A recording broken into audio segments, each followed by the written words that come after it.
Welcome, in front of me is a Redmi A5 and today I will show you how you can insert SIM and SD card into this device.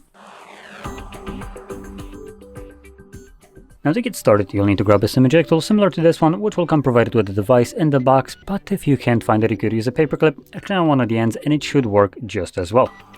Once you have either one of those you can then pop out the tray, which is located on the top left side of the device, right here where the pin is holding.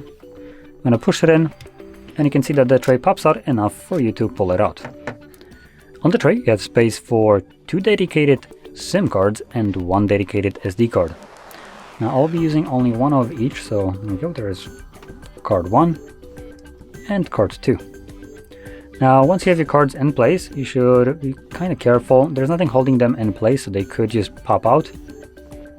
So if you're sliding this tray back into your phone and it's not going in easily, talking about just, well, little resistance is fine, but if it just kind of feels like it's jammed, chances are one of the cards just came a little bit out and it is actually being jammed in there.